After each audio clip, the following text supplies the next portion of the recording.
Assalamualaikum warahmatullahi wabarakatuh. Selamat pagi, dokter. Perkenalkan, saya Tegar Wirayuda dengan NIM 1910-21193 dari kelompok LabX C1. Pada kesempatan kali ini, saya akan membahas mengenai tugas LabX saya yang akan membahas mengenai topik nomor satu. Di mana pada topik nomor satu memiliki soal yaitu seorang perempuan berusia 45 tahun datang ke IGDRS dengan keluhan sesak dan muntah. Dari pemeriksaan fisik, ditemukan status generalis berat badan 60 kg dan tanda vital tekanan darahnya 160/100 mm raksa. Frekuensi napas 28 kali per menit, paru terdapat rongki pada kedua basal paru, serta pada ekstremitas bawahnya terdapat edema pada kedua kaki. Dengan pemeriksaan laboratorium, kadar Hb 7,3 gram per desiliter, sedangkan MCP dan MCHC-nya normal. Lalu ada ureumnya 421 mg per desiliter, kreatinin 32 mg per desiliter, lalu juga dilakukan pemeriksaan dengan USG, yaitu kedua ginjalnya mengecil, densitas korteksnya meningkat, lalu ada batas medula korteksnya yang kabur. Lalu pada topik pertama ini terdapat 4 soal. Yang pertama yaitu apa diagnosis kasus tersebut, yang kedua, bagaimana patogenesis dan patofisiologis kelainan tersebut. Yang ketiga, terangkan secara singkat mengenai kelainan tersebut, berupa manifestasi gejala, etiologi, faktor resiko, komplikasi, serta prognosis. Lalu yang keempat, bagaimana gambaran makroskopik dan mikroskopik dari kelainan tersebut. Lalu di sini terdapat overview case dari yang sudah disebutkan sebelumnya bahwa terdapat pasien perempuan usia 45 tahun. Keluhan utama di sini pasien memiliki sesak, di mana sesak menandakan terdapat gangguan pada sistem respiratori pada pasien, entah itu karena obstruksi ataupun karena restriksi. Lalu pasien juga mengeluhkan muntah, di mana muntah tersebut bisa menandakan bahwa terjadinya sensitisasi terhadap nervus vagus pasien. Lalu untuk pemeriksaan fisik sendiri, berat badan pasien 60 kg, tekanan darahnya 160/100 mm raksa, yaitu di sini hipertensi grade 2. Di mana tekanan darah yang meningkat ini bisa disebabkan karena cardiac output yang meningkat ataupun karena diameter dari pembuluh darah. Lalu dari respiratory rate 28 kali per menit, ini sebagai bentuk kompensasi karena pasien mengalami sesak. Paru di sini pasien mengalami rongki pada kedua basal paru. Di sini menandakan adanya peningkatan tekanan hidrostatik dari kapiler paru terhadap alveoli. Lalu ekstremitas, di mana edema pada kedua kaki, ini menandakan bahwa terjadinya peningkatan hidrostatik antara kapiler dengan ruang interstisial pada kaki pasien.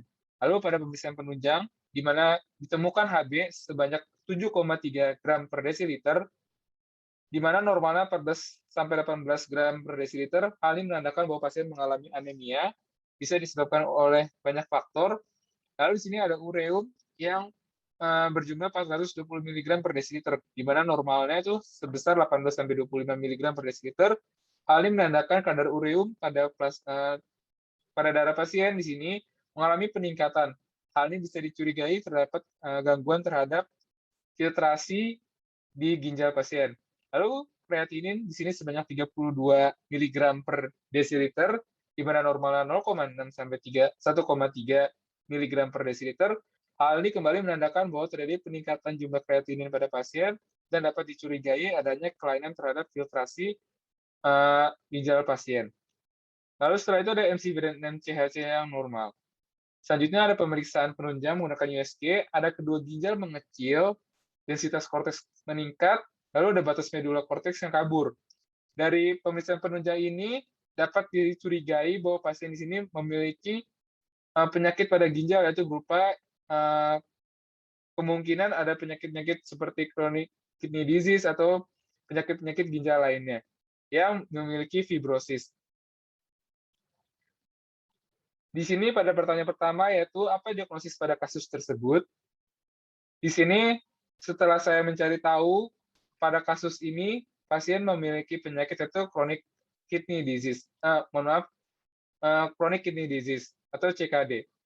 Di mana pasien di sini mengeluhkan muntah Muntah ini menyebabkan adanya ketidakseimbangan cairan dan elektrolit pada tubuh. Sesak itu bisa disebabkan karena hiperfiltrasi pada jaringan ginjal atau nefron ginjal yang masih sehat. Namun, lama-kelamaan ginjal tersebut atau nefron tersebut akan menjadi rusak, sehingga terjadi penumpukan cairan dalam tubuh, di mana hal ini bisa menyebabkan adanya backflow ke paru. Lalu ada hipertensi di sini bisa menyebabkan kerusakan yang ginjal kronik ini jadi gagal filtrasi, di mana dari gagal filtrasi ini menyebabkan jumlah plasma yang terfiltrasinya menurun, sehingga di sini dapat mengaktifasi sistem renin angiotensin aldosteron system. Lalu dari respiratory rate yang meningkat, di mana di sini merupakan sebuah kompensasi dari sesak itu sendiri. Lalu ada edema kedua kaki, di mana di sini karena adanya gagal filtrasi pada ginjal, terjadi penumpukan sehingga menyebabkan penumpukan cairan dalam tubuh. Penumpukan cairan dalam tubuh ini menyebabkan backflow ke arah kaki sesuai gravitasi. Ditambah lagi dengan tekanan hidrostatis yang meningkat. HB rendah menandakan adanya kerusakan ginjal yang kronik, di mana tidak bisanya ginjal untuk memproduksi eritropoietin atau produksi eritropoietinnya menurun, sehingga produksi untuk sel darah merahnya pun akan menurun. Lalu untuk ureum sendiri dan kreatinin tinggi, di sini sangat menandakan adanya fungsi ginjal yang menurun, terutama dalam fungsi filtrasi. Lalu selanjutnya ada kedua ginjal mengecil, densitas korteks meningkat, batas medula korteks kabur pada saat pemeriksaan USG. Ini merupakan ciri-ciri dari penyakit ginjal kronik atau chronic kidney disease, atau biasa disingkat dengan CKD. Lalu pada nomor 2, bagaimana patogenesis dan patofisiologis kelainan tersebut? Selanjutnya, di sini saya akan menjelaskan mengenai patofisiologi dan patogenesis pasien, di mana pada kasus tersebut tidak diketahui apa penyebabnya pasien bisa menyebabkan chronic kidney disease.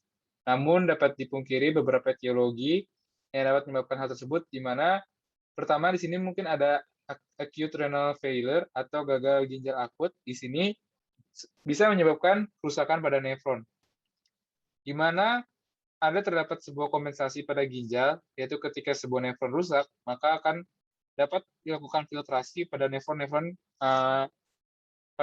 yang lainnya. Ketika satu nefron rusak, di sini terdapat adaptive hyperfiltration, di mana aliran yang masuk ke dalam nefron yang masih sehat, yang masih fungsional, itu terjadi hyperfiltration, di mana aliran darahnya banyak mengalir ke sana. Hal tersebut dapat menyebabkan kerusakan endotel pada kapiler di glomerulusnya, di mana kerusakan endotel ini dapat membuat rekrutmen dari sel imun, yaitu salah satunya monosit, di mana dari sel-sel imun ini dapat menghasilkan sebuah mitogen, contohnya seperti PDGF, di mana PDGF itu sendiri dapat menyebabkan hyperselular pada sel mesangial pada ginjal. Hyperselular pada sel mesangial atau proliferasi yang berlebihan pada sel yang sangat banyak pada sel mesangial itu dapat membuat sebuah bencana ketika sel imun ini menghasilkan TGF beta, di mana TGF beta tersebut dapat mengubah sel mesangial menjadi sel-sel myofibroblast. Hal ini dapat berdampak buruk karena banyak sekali proliferasi dari sel mesangial, maka sel myofibroblastnya pun jumlahnya akan sangat banyak. Dan di mana sel myofibroblast sendiri itu akan menghasilkan extracellular matrix. Untuk matriks tersebut berupa kolagen interstisial tipe 3. Merupakan sebuah matriks yang sejak normalnya itu tidak ditemukan atau tidak berada pada ginjal. Ketika sel myofibroblast yang banyak, berarti bisa menghasilkan kolagen interstisial tipe 3 yang sangat banyak. Di sini bisa menyebabkan fibrosis pada ginjal. Sehingga kalau dibiarkan dalam waktu yang lama, itu akan bisa menyebabkan kerusakan pada ginjal yang irreversible. Selain karena acute renal failure, bisa disebabkan juga karena adanya diabetes mellitus, di mana pada pasien diabetes mellitus memiliki hiperglikemi. Pasien-pasien yang memiliki hiperglikemi itu bisa mengaktifkan terbentuknya ROS dan juga AGE, di mana kedua zat tersebut dapat menstimulasi terbentuknya growth factor seperti TGF, PEGF, dan PDGF, di mana growth factor ini dapat meningkatkan produksi dari extracellular matrix, yang sehingga bisa menyebabkan fibrosis pada ginjal. Selain itu, bisa saja pada pasien sini sudah terjadi hipertensi sebelumnya. Pada pasien-pasien hipertensi, itu biasanya terjadi penebalan pada tunika intima di glomerulus. Hal ini bisa menyebabkan peningkatan resistensi pada aliran darah, sehingga aliran darah ke ginjal itu akan berkurang. Aliran ginjal yang berkurang ini dideteksi, sehingga teraktivasilah RAS atau renin-angiotensin-aldosterone system, di mana output dari RAS ini dapat meningkatkan tekanan darah. Ketika tekanan darah yang meningkat di sini masuk ke dalam nefron yang non-fungsional, maka akan dialirkan kepada nefron-nefron yang masih fungsional. Sehingga di sini tekanan darah yang meningkat dapat memperberat dari adaptive hyperfiltration, sehingga kerusakan endotelnya akan bertambah parah. Lalu balik ke sini, di mana ketika terjadi fibrosis dan sampai irreversible, di sini dapat terdeteksi pada pemeriksaan USG, terlihat ginjal yang mengecil, densitas korteks yang meningkat, lalu batas medula korteks yang kabur. Fibrosis di sini bisa menyebabkan glomerular filtration rate di sini menurun. Hal ini dapat menyebabkan output si urinnya itu dapat menurun. Ketika output menurun, menandakan ada beberapa zat yang harusnya diekskresikan, namun itu zat tersebut masih retensi dalam tubuh kita. Di mana salah satunya ada cairan dan natrium. Di sini dapat meningkatkan tekanan hidrostatis, di mana terlihat pada pasien terjadi edema tungkai. Hal ini terjadi karena tekanan hidrostatis dibantu dengan gravitasi sehingga terjadinya edema bertungkai. Selain itu, peningkatan tekanan hidrostatis bisa menyebabkan edema pulmonal. Kenapa? Karena backflow ke paru-paru tersebut ditambah dengan tekanan hidrostatis dapat menyebabkan cairan keluar dari kapiler menuju ke alveoli, hingga terjadi rongki basah. Dan pasien di sini akan merasakan sesak karena adanya cairan tersebut. Lalu retensi H+ yang meningkat di sini dapat menyebabkan tachypnea atau nafas pasien yang lebih cepat. Lalu ada retensi urea dan kreatinin di sini menyebabkan kadar urea yang meningkat serta kreatinin yang meningkat pada pemeriksaan darah. Lalu di sini bisa menyebabkan mual dan muntah. Lalu ada retensi kalium, di mana retensi kalium di sini dapat menyebabkan takikardi. Lalu di sini adanya produksi eritropoietin yang menurun karena ginjal di sini banyak yang mengalami fibrosis, sehingga di sini dapat mempengaruhi produksi dari sel darah merah. Dari hal tersebut dapat menyebabkan anemia pada pasien. Lalu pada nomor 3, terangkan secara singkat mengenai keadaan tersebut, dari manifestasi gejala, etiologi, faktor risiko, komplikasi, lalu prognosis. Di mana etiologi dari chronic kidney disease itu bisa disebabkan oleh diabetes mellitus tipe 2. Di sini ditemukan sebesar 30-50% pasien. Lalu pada pasien-pasien hipertensi sebesar 27,2%, lalu pada pasien glomerulonefritis sebanyak 8,2%, lalu pada pasien diabetes mellitus tipe 1 3,9%, pada pasien nefritis tubulointerstisial kronis sebanyak 3,6%. Lalu ada pun faktor resiko pada chronic kidney disease, yaitu adanya usia tua, laki-laki, dan genetik, adanya riwayat hipertensi sistemik, riwayat sindroma nefrotik atau nefritis akut, lifestyle, yaitu di mana terjadi pada orang-orang obesitas dan orang-orang yang sering merokok. Lalu selanjutnya ada faktor metabolik, ini terjadinya resistensi insulin, dislipidemia, lalu ada hyperurisemia. Lalu bisa juga terjadi pada pasien-pasien yang memiliki sistemik lupus eritomatosus ataupun yang bayi-bayi yang memiliki berat badan lahir yang rendah. Di sini terdapat manifestasi klinis pada pasien, yaitu bisa asimptomatik. Ini sebagian besar pada awal-awal penyakit pasien yang mengalami chronic kidney disease, lalu bisa mengalami mual muntah, nafsu makan yang berkurang, adanya dyspnea atau sesak. Pasien juga mengalami kelelahan. Lalu bisa juga pasien mengalami edema tungkai. Seperti yang sudah dijelaskan pada patofisiologi sebelumnya. Lalu untuk komplikasinya sendiri, pasien dapat mengalami anemia, lalu ada mineral and bone disorder, ada hyperkalemia, acidosis metabolik, lalu ada cardiovascular disease. Untuk prognosisnya sendiri, Pada pasien-pasien chronic kidney disease dan khususnya penyakit ginjal stadium akhir atau end-stage renal disease berada pada peningkatan risiko kematian, terutama dari penyakit-penyakit kardiovaskular. Lalu masuk kepada nomor 4, bagaimana gambaran makroskopik dan mikroskopik kelainan tersebut? Dari gambaran makroskopik di sini dapat dilihat ginjal yang kanan, di sini terdapat jaringan parut yang tidak teratur, ginjal membesar dan dasarnya luas. Untuk ginjal kecil, di sini ukurannya mengecil, lalu tampaknya di sini bergranular dan halus.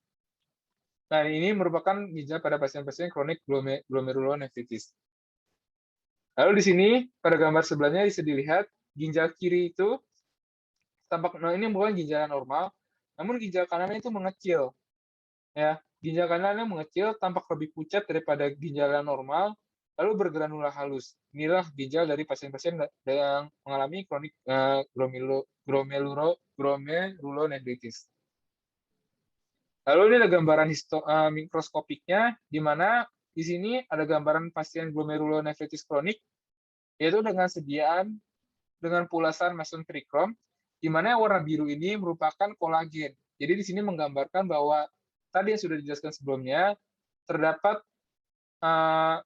fibrosis yang terjadi pada ginjal pasien berupa penumpukan dari kolagen interstisial tipe 3 yang normalnya seharusnya tidak berada pada ginjal, namun di sini tampak menutupi hampir seluruh glomerulus di sini. Ada pula yang masih kolagennya masih berada di pinggir glomerulus.